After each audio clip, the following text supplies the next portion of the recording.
यह है अब तक की सबसे बड़ी तोप जो दुनिया ने कभी देखी है।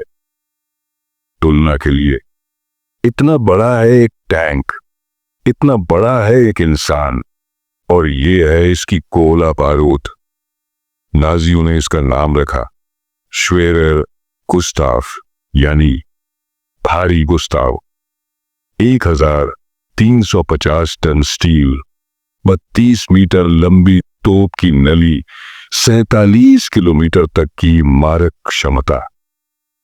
इसे खड़ा करने में लगते हैं 4000 सैनिक और चलाने के लिए चाहिए होते हैं 1500 और।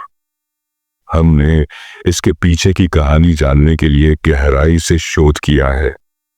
यह तोप खुद एडोल्फ हिटलर ने बनवाने का आदेश दिया था। बाकी पागलपन भरे योजनाओं की तरह यह सिर्फ कागजों पर नहीं रही, इसे सच में बनाया गया। इस तोप का पहला और आखिरी इस्तेमाल हुआ था द्वितीय विश्व युद्ध में 1937। हिटलर युद्ध की तैयारियों में लगा था।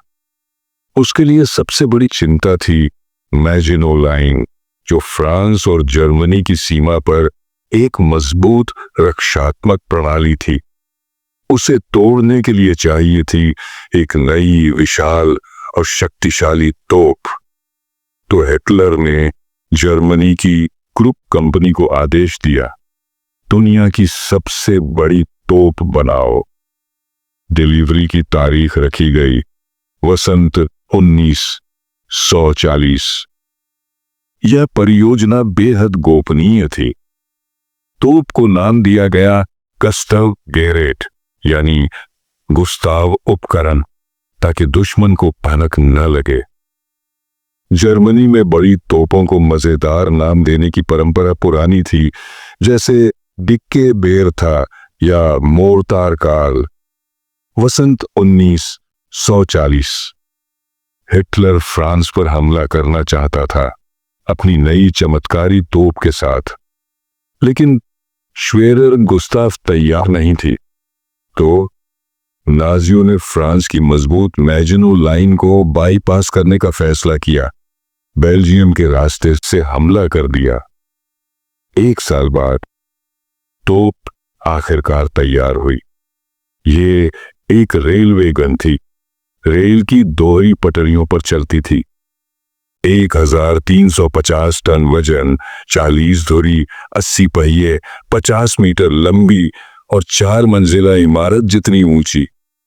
इसका कैलिबर था 80 सेंटीमीटर और इसका गोला 7 टन वजनी। मारक क्षमता 47 किलोमीटर। प्रभाव इतना था कि इसकी मार से 32 मीटर गहरे गड्ढे बन जाते थे।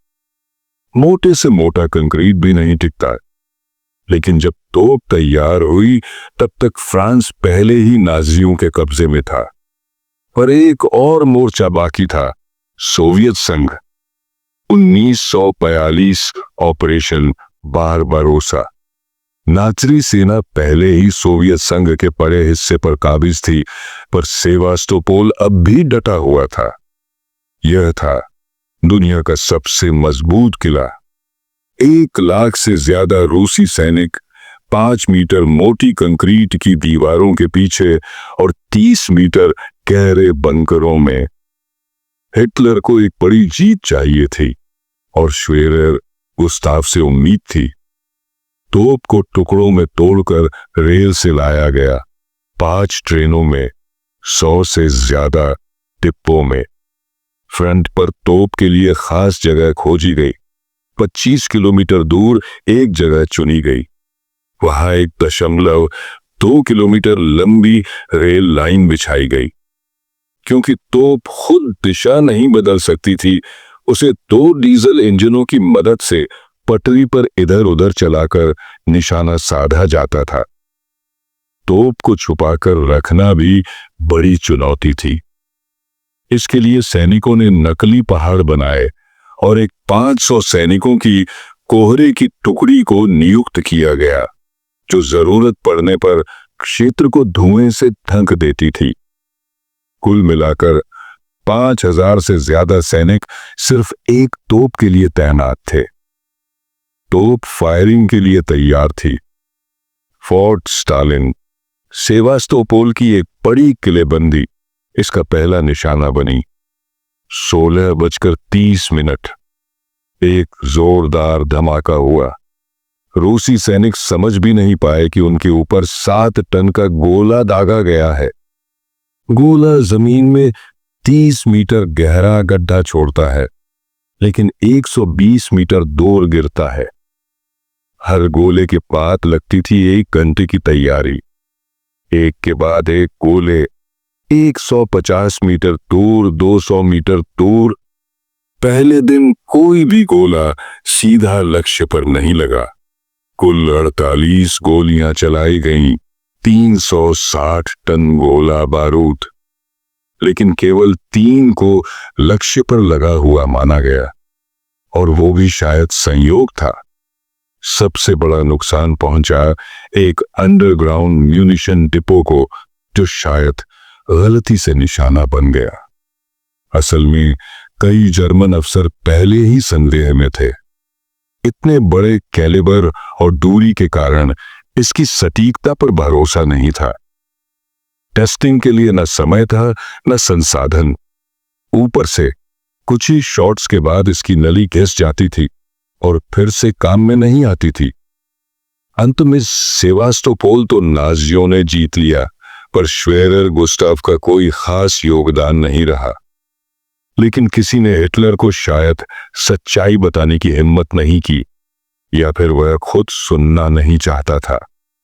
यह एक प्रतीक बन गया, अजेय जर्मन युद्ध मशीन का। पहले और आखिरी बार इस्तेमाल के बाद इसे वापस जर्मनी लाया गया।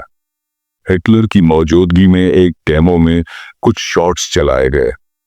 फिर जब नाजियों को हार का सामना करना पड़ा, हिटलर ने खुद इस तोप को नष्ट करवाया ताकि ये दुश्मनों के हाथ न लगे।